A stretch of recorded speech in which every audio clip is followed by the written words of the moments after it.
Hey, what's up, guys? Coach Mac, playfastfootball.blogspot.com. Today we're going to take a look at a question that was asked to me by someone on Twitter asking if we can look at being multiple in the 3-5-3 with blitzes and coverages behind it. We've done a video before on using multiple blitzes with multiple coverages behind it. So what I'm going to do is kind of tie some ideas together, how you can do it from this structure, and then add a little 3x1 wrinkle that can add pressure to it within a base concept. That's a good little wrinkle on the backside. So the first thing I'm going to talk about is if you really want to be multiple within this type of structure, then I think the first thing you need to do is you need to play it 3-3-5, not 3-5-3. Okay? Now, when most people look at it, they're going to think that maybe it's different within the structure. It's different within the personnel. The structure of the defense is exactly the same. You still get the 3-3 box. But by playing it as a 3-3-5, now you've got 5 secondary players which can add to the multiplicity of your coverage and give you a couple extra advantages. When you play it as a 3-5-3, generally, on paper speaking, you're playing with 5 linebackers. So 2 of those guys that are the outside dogs, they're going to be more outside linebacker types. So they're more Sam outside linebacker types, not safety types, so there's less things they can do in coverage. Yes, they may be a little bit better as 8-man front guys in the box. All right, when you come with an 8-man front with that 3-3 stack box, they're probably maybe better run defenders in that asset. But the thing about it is they have less coverage options that you can use. So if you want to be multiple within the structure, if you like the 3-3 structure, all right, for the movement and what it provides to kind of create a different look for the offense and the offensive line and kind of move some people around, maybe if you're a smaller team. If you like that box structure, then if you really want to be multiple, go 3-3-5, not 3-5-3. All right, and what that'll do is it'll give you more players on the field. That will give more coverage options, so that now that you have more coverage options, that's where you can become more multiple, not only behind blitzes, but behind your base defense when you're only sending 4. All right, if you're sending 1 as your 4th rusher and you're sending 4 and dropping 7 in coverage, now you've got a lot of different options in coverage that you can use, because you have guys that can play on a hash mark, guys that can play down towards the box, guys that can play a little bit of man better than maybe a Sam linebacker could. Okay? All right, so the first one we'll look at is simple. We'll look at America's Blitz, Pat. All right, so look at what everybody calls as America's Blitz here, and we'll long stick the 5 here to the A gap. We'll bring that Mike behind him to the B gap. All right, we'll bring that Sam off the edge there in the C gap. All right, so this is, generally speaking, this path is known as America's Blitz. But the bottom line is you've got an ABC path. All right, on the front side of the blitz, all right, you've got the A gap, the B gap, and the C gap taken care of on the front side of the blitz. On the back side, you've got an A gap and a C gap player, and then somebody in the coverage is going to be responsible for fitting the B gap. Okay, so normally, all right, when you send 5, all right, generally speaking, you're going to have 3 options probably. All right, and there's more than that. And there's people, you can draw up anything you want to, but most people that send 5, all right, are going to play man free. They're going to play 3 under 3, and then they're going to play 4 under 2. Okay, so that's where you build in the multiplicity to the blitz, is when you have a blitz track like this America's Blitz, okay, and then you have 3 ways that you can play it behind it. All right, so if you were to play it man free, all right, then you would say that, okay, corner has 1, this left safety has 2, okay. You could say this right safety now, when you have to realize with this blitz track to play a man, you're going to have to, there's going to be some movement involved, because now you've got 2 man players left, and if it's a 2-back set, okay, then technically you want your right safety to take 2 if he's removed, which would leave your will linebacker on 3.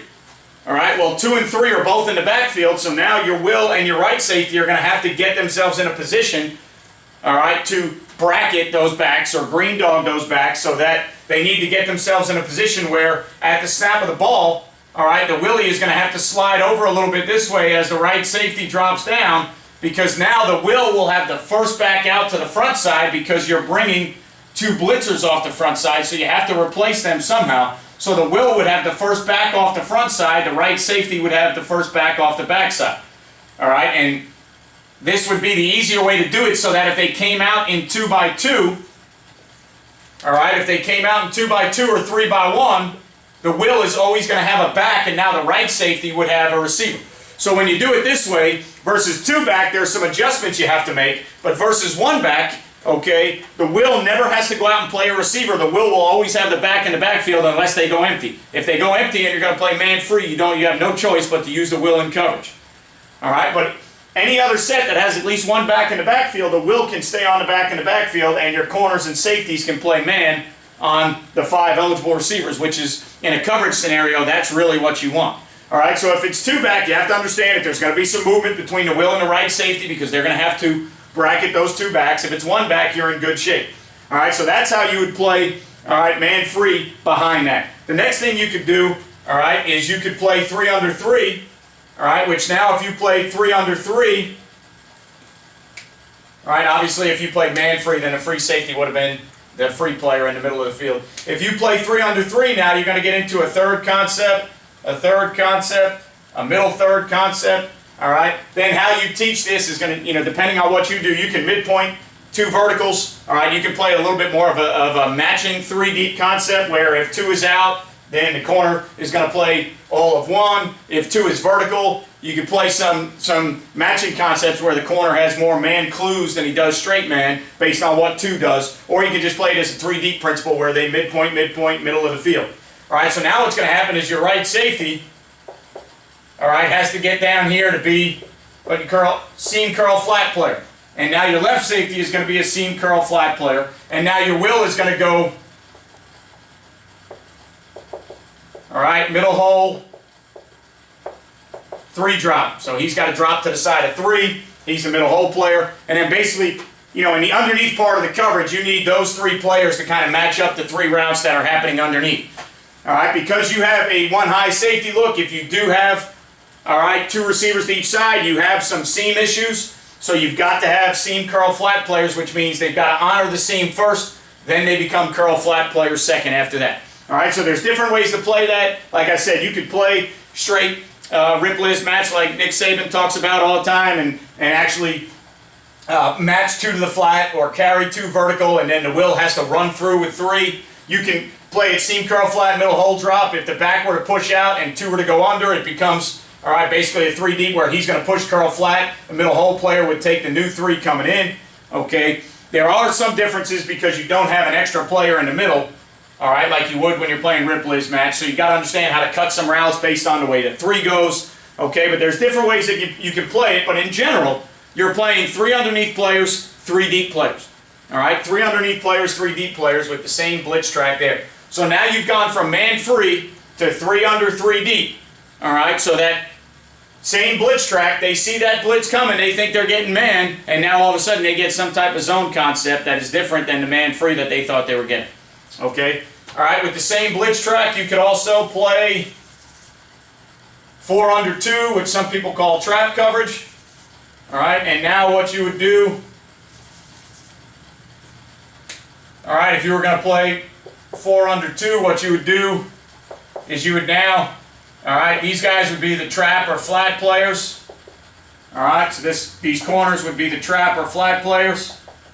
All right, and then the left safety and the will are basically going to become, all right, hook players. Again, several different nuances on how you teach the technique of those hook players. Probably if you could, like to get a chance to get hands on 2 if possible, because now if you just have deep half safeties like this half and this half, then generally speaking you want to funnel 1 in, knock 2 out, all right, because if it is a true, all right, 2 deep structure, then the issues that you're going to have are going to be that window, and that window. All right, so that's where things like Palms or 2 read and things like Tampa 2, that's where they came up to give you the best of both worlds, so that if you got 4 verticals and you play Palms or 2 read, you don't need as much of a reroute on a number 2 receiver, all right, because he's going to a vertical player.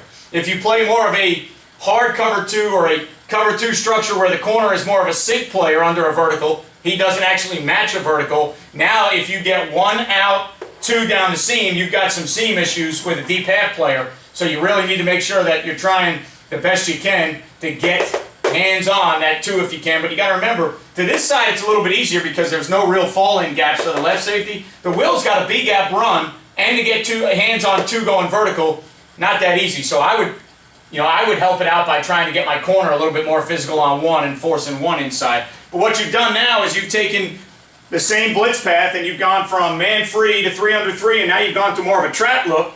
So if teams think that they can beat the blitz with certain throws, whether it be bubbles to the back or whatever it may be, now all of a sudden you got a corner sitting down there trapping the flat, and a lot of times the quarterback, when he sees that pressure coming, he thinks he's got certain throws that he can make. All right, especially if you've shown man-free or 3 under 3, and now when you go to 4 under 2, okay, what happens is he throws that right into a coverage player that he's not expecting. All right, so that's the easiest way to be multiple. And again, I've done a video on that before, older, probably 2 years old or something like that, talking about changing coverages behind blitzes. So you can go back and reference that video as well. Okay, but that's how you can be multiple behind, all right, the blitzes. You can have 3 different ways to play the coverages. Now, you've got to be good to do that. You've got to understand how to coach it. You've got to have kids that can play it. So a lot of times the multiplicity you show behind blitzes has a lot to do with the kids you have playing. All right, if you can only play man-free, then you don't play 3 under 3 or 4 under 2. All right, if you can only play 3 under 3 and you can't play the other 2, if you can't play all 3, then it's going to limit the multiplicity. All right, if you can, I would choose man-free and one of those 2 to teach if you could, because that's how I think you change it up. Playing man and then playing some type of, all right, even if it's a voided zone, going to some type of voided zone concept is a great change-up, all right, to wrinkle the looks for the offensive coordinator and the quarterback when it goes from a man look to where you're chasing routes all over the place to more of a zone drop or a pattern match zone drop to where certain routes aren't getting chased all over the place. It changes what's going on with the quarterback even though you have the same blitz trap, okay? So, again, you can reference that whole video with coverages behind blitzes. Right now what I'm going to do is I'm just going to change the tracks up a little bit so that now that you've got those 3 coverages behind the blitz, a lot of times, especially in the 3-3 look, people think you've got to get more multiple by having 9,000 blitz to send from the 3-3. Okay? I've got an idea that may help you, all right, and it's nothing new. I didn't create it. It's not revolutionary. Just change the tracks of original blitzes and don't add new blitzes in.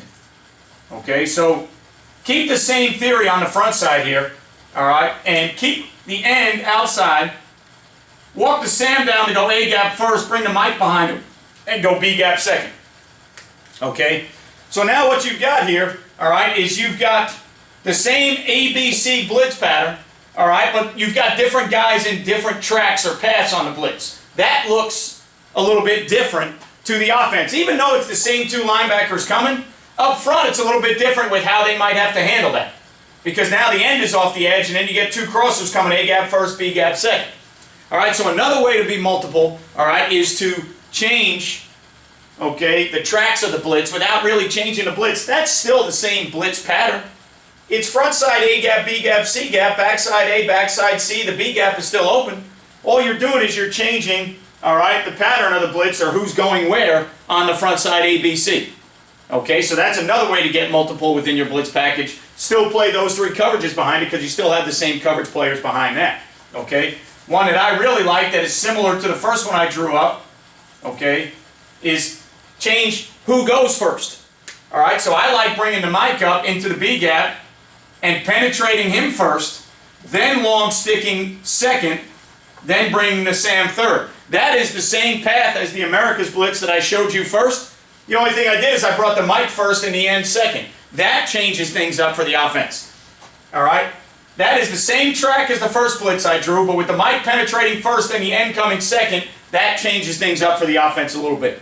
All right? So ABC path on the front side, change the tracks of the blitzes, be multiple with the tracks, so this way you don't have to change the blitz itself.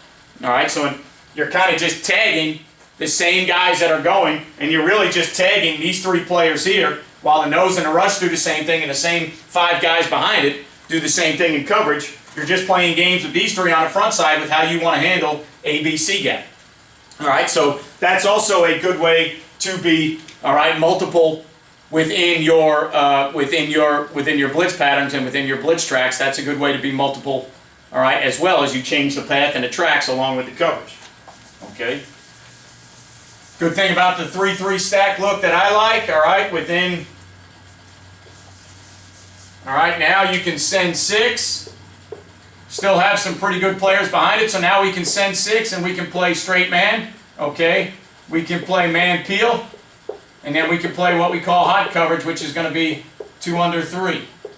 All right, so if you looked at it's a standard 2-back set. All right, what we've got is we've got our 6-man box.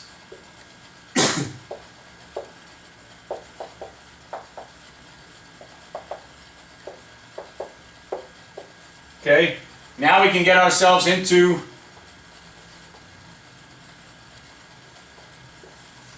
six-man pressures, okay, where we can play 6-man pressures and play 0 to where we are manned up on 1, 2, 2, 1, all right, and number 3.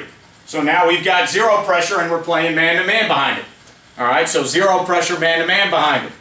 What we can then do if we want a post player and we still want to play 0 defense is we can go to 0 peel, and now what we can do is we can put, all right, the free safety as a post player, all right, if we're worried about that, and now we can peel the edge blitzers, which is why I have this blitz drawn up right now with the Sam and the Will coming off the edge because they're better peel players, okay, and they can peel. If it's 2-back, you need to declare, okay, what I would do is I would play man on the sniffer and I would peel the tailback, all right.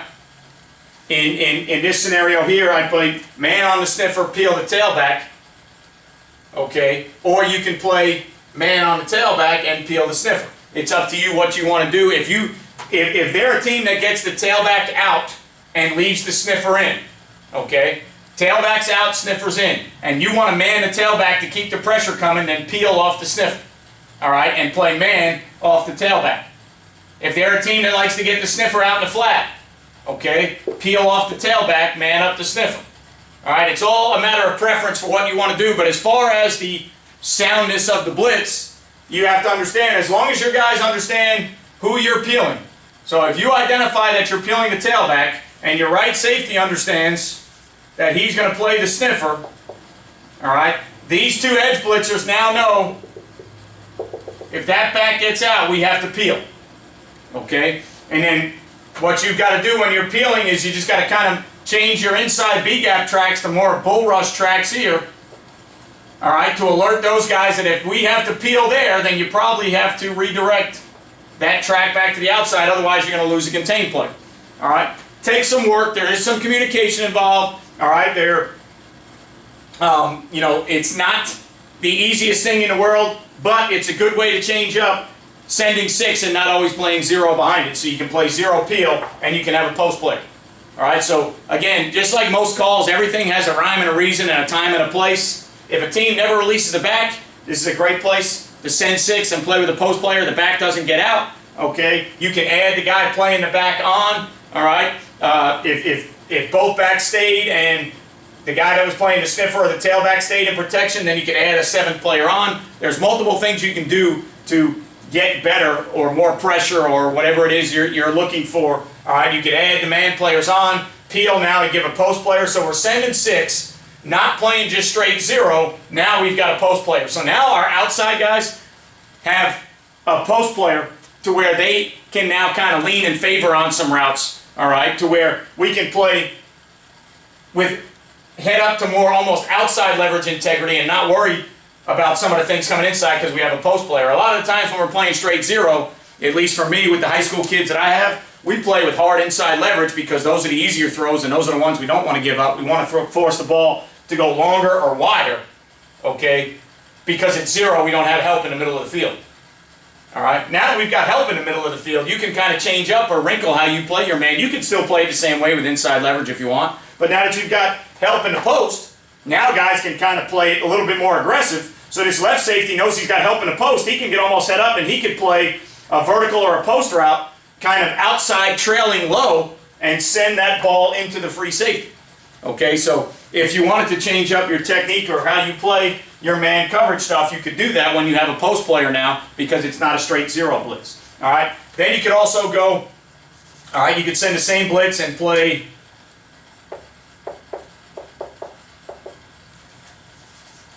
two under three, which a lot of people call hot coverage. All right, and now what will happen is you'll have a third player, you'll have a third player, you'll have a deep third player, and then you have these two guys that are playing hot coverage, which is basically they flat foot bounce, they don't backpedal, they don't take any steps, they stay where they are and they bounce until they get a declaration. You can allow them to read through the backfield and the quarterback. If it's a shotgun team, you can let them read meshes with the quarterback. You can teach them whatever you feel is the most consistent for them to get a read, okay? You can teach them whatever you want to teach them. But the bottom line is they don't have a drop. They drop off the integrity of the quarterback.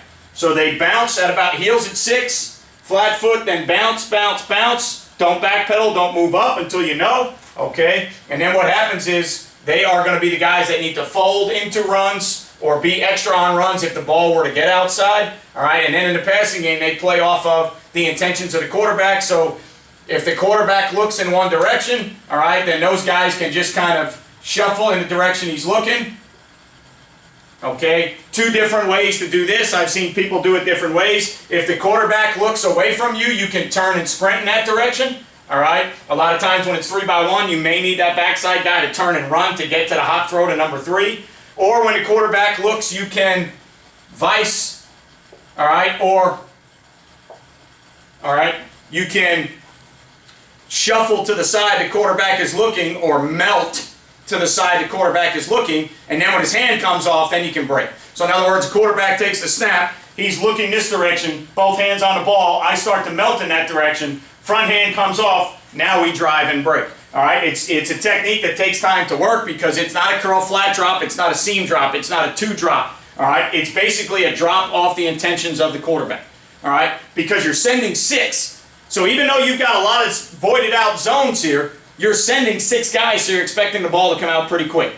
So these are what you call hot players, okay? Deep third, deep third, deep third. You can even teach the deep third players and the free safety to play very aggressive off the intentions of the quarterback because you shouldn't get a lot of double moves, you shouldn't get a lot of wheels and a lot of posts and a lot of things if you're sending 6. Obviously, if they keep 7 in protection, all right, then you have yourself a little bit of an issue. So if it's 2 back, maybe you got to be a little bit softer with your corners. But basically, they can play off the intentions of the quarterback as well. Some teams will even get up here and press bail, all right, to make it look like it's man and invite the fade throw even though they're bailing because we think the ball's going to come out of his hand pretty quick.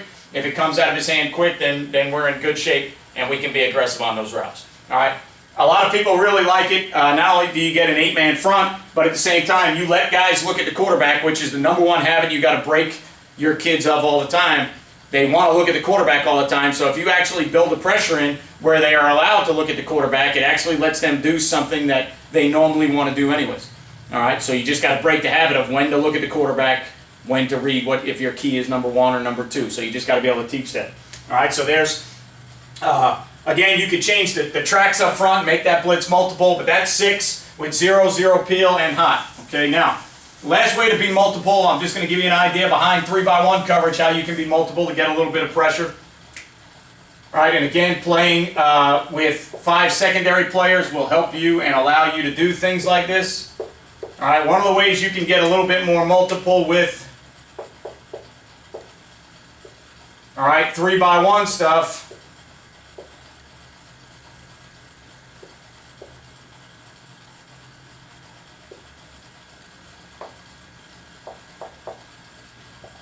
All right, from this structure, all right, we play our base concept that we call mix, okay, and we are man on 1, all right, and then we're 2 read on 2 and 3 with these 2 players right here. What that means is we don't need the backside safety to come to the front side to help us with 3 vertical because we've got it handled, okay? So because we've got this handled to the front side, we've got an extra guy on the backside. So one of the ways that you can get multiple, all right, one of the ways that you can get multiple on the backside of 3-by-1 is you can send a 5th rusher and play man. So you can play mix to the front side, okay? You can play mix to the front side here, and then, for argument's sake, let's say you had the nose and the mic going and you had the rush going, okay? What you can do is you can make a mix call, and then on the backside, okay, on the backside you can tag it. So let's say we're going to call, on the backside, we're going to call mix will. Okay, so we're going to say mix will. What's that? If that's going to tell us on the backside is if it's 3x1, we're going to play mix and we're going to send a will. Okay, so right now I would send him in the B gap because that's the gap that's open. Now what that means is he's got to play number 1 man, he's got to play number 2 man, and he's got to cut number 4. So that if the back came out this way, he's playing number 2 man to man. If the back released strong, he's got to get over here to cut 4. All right, because there is no player to play man to over here. The back goes to the zone side, so he can let the back go to the zone side, but he's got to cut the new number 4 coming because the back, this Sam, when the back goes out, will widen with the back, so he's got to now cut that new 4. So he'd have 2 man his way, or he would cut the 4 if they flooded it out and the back went strong, okay? If they flooded it out and the back went strong, he would cut the number 4. Okay, you could play, all right, you could play, let's say, for argument's sake, mixed sword and send the safety. All right, so now what we're going to do, when we make a sword call, we're going to exchange the rush end in here. We're going to bring this safety down and we're going to send him off the edge. So what does that now mean for the will? The will is now the 2 man cut 4 player. Okay, so we've got mix to the front side, which is the standard way we play 3x1. We wrinkle the backside to get a 5th man, a 5-man pressure going in. We wrinkle that to play man, so now we've got mix and man on the backside. Okay, back comes this way, it's man-to-man on 1, man-to-man on 2. Back floods the trips, Will just cuts number 4 on this side, we got man-to-man on number 1, we're in good shape. All right, we've got 3 verticals handled, we got man here, 2 read here. If they go 4 vert, we got that man, that man, that man, and that man there. Okay, so they can still throw a jump ball. I'm not saying that you're not going to get beat by 4 verts, but what you're not going to get beat by is 4 verts into a seam that has an issue. You're going to get beat because their guy is better than yours, or your guy looks in the wrong spot, or you're not going to get beat by the structure of the coverage. You're just going to get beat physically if you don't execute. Okay, you could also, if you wanted to, you could go mix cowboy. Leave the end going inside. Okay. Oops. Take the corner, bring them down, and send them. So now that means the right safety has to go do his job. So now the right safety has number 1 man. The will has 2 weak, cut 4 strong. All right, and now the corner's coming off the edge, so you have mixed cowboy. So that's another way to get multiple. All right, with a quote-unquote blitz concept, to where it's a standard coverage to the front side of 3x1, and we send a 5th on the backside by playing man back there. So now we got mix over here, man over here, and we're sending a 5th. That's another way to play 3x1 as a change-up. It's another way. I wouldn't call this a blitz per se, all right, because it's not going to be tagged in the family with blitzes where we know it's an auto blitz or a blitz that we're running. This is more of a tag to the back of mix that makes it a 5-man pressure. So yes, in essence, you are sending a 5th guy, if you want to call that a blitz, pressure, whatever you want to call it. All right, to me, I don't categorize it in the same family as my other blitzes. All right, to me, it's just a tag in 3x1 that we can use on the backside to get a 5th man in, all right, into our pressure. All right, so you can call it a blitz if you want. It's up to you. It doesn't really matter. I think that point is it's kind of a moot point to argue. If you want to call it a blitz, call it a blitz. If you don't want to call it a blitz and you call it a tag, call it a tag. It's irrelevant. You're going to get a 5th rusher and you're going to play man on the backside with mix on the front side. So that's another way to be multiple. Okay, so if you want to be multiple within this structure, I say play 3-3-5, not 3-5-3. If you want to be multiple behind your blitzes in any defense, be able to play man free with a zone combination, 3 under 3 or 4 under 2. Be able to play man with man free and 2 under 3 in your 6-man pressures. All right, and this way you have different coverages behind, and then be able to change the tracks of your blitzes up front to where you have same guys going, different tracks, create different pictures for the offense. Okay, so that's how you can keep things multiple. That's how you can kind of give the offense a different look. I lean towards trying to keep things as simple for your kids as possible. All right, so maybe send 5, you play man free and 3 under 3 deep, or you play man free and trap 4 under 2 deep, and that's it. You don't play all 3 of them. All right. Have 2 tracks that you go. If you run America's Blitz first, then maybe you come back and with the end outside, the Sam and the Mike and the A and the B gap, and those are the only 2 you run. It's up to you as a coach. If you feel your kids can handle it, do as much as they can handle. Okay? I don't think you have to do all those things. Obviously, if you're good at doing them, the more you do, the more it presents for the offense, but also the more you do on defense, the more you're asking your kids to understand, which could lead to issues on defense. Okay, so that's how you can stay multiple. That's how you can hopefully protect yourself on defense. But remember, with all these things, you don't play well until you play fast. I'll see you guys next time.